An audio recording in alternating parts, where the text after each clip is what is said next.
কোনো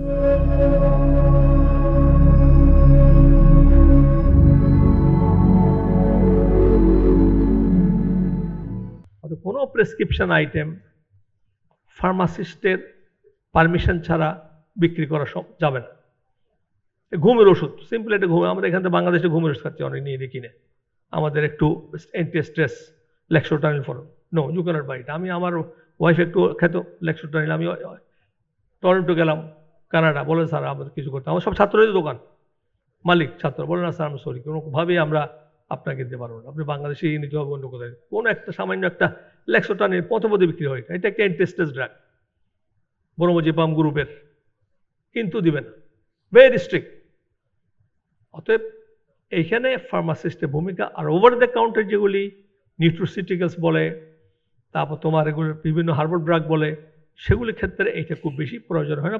over the counter you can ask the drug store গিয়ে বলো ওষুধ দেন, আপনাকে দিয়ে দিবে, প্রেসক্রিপশন চাবে না।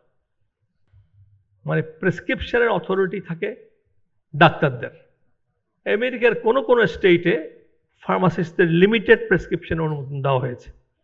আর পৃথিবীতে ফার্মাসি সবচেয়ে বেশি ডেভেলপড এবং সবচেয়ে বেশি ওয়েল এস্টাবলিশ হচ্ছে ইউনাইটেড স্টেটস অফ আমেরিকা।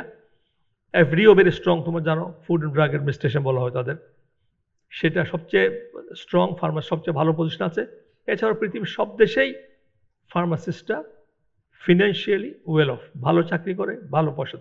আমি মনে করি ফার্মাসিস্ট, যেহেতু আগে বলছি স্বাস্থ্যসেবার একটি অন্যতম প্রফেশন হচ্ছে ফার্মাসিস্ট, এবং প্রফেশন বলতে যেটা বোঝানো হয় সেটা হচ্ছে একটি অবজেক্টিভ থাকে তাদের, এবং তারা অনেক ক্লাসিফাইড, এবং যাদের অনুমোদনের প্রয়োজন থাকে সেগুলো প্রফেশন বলা হয়। বায়োকেমিস্ট, তার সে প্রফেশনাল সাবজেক্ট বলা যাবে না। বোটানিস্ট তাকে প্রফেশনাল সাবজেক্ট বলে না।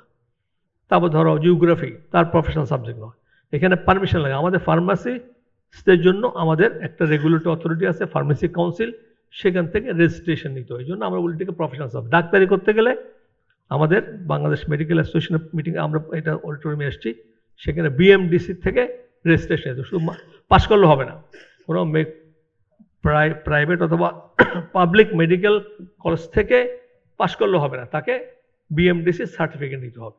তারপর একটা রেগুলেটরি অথরিটি, নার্সের ক্ষেত্রেও একটা অথরিটি আছে, ইঞ্জিনিয়ারদের ক্ষেত্রেও একটা অথরিটি আছে কোন ইঞ্জিনিয়ারিং সাবজেক্ট ক্ষেত্রে। এই জন্য আমরা এগুলিকে বলি প্রফেশনাল সাবজেক্ট। লয়ের ক্ষেত্রে আছে, লয়ের ক্ষেত্রে সুপ্রিম কোর্ট বার অ্যাসোসিয়েশনের ক্লিয়ারেন্স নিতে হবে, পারমিশন নিতে হবে, তাদের রেজিস্ট্রেশন নিতে হবে, তারপরে এটাকে তারা প্র্যাকটিস করতে পারে। এমনি ল পাস করতে পারে, লক্ষ লক্ষ ল পাস করলো, কিন্তু সে প্র্যাকটিস করতে গেলেই অনুমোদন লাগে। এই জন্য এগুলিকে বলা হয় প্রফেশনাল সাবজেক্ট।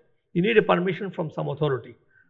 তো সেই সেন্সে ফার্মাসি একটা প্রফেশনাল সাবজেক্ট,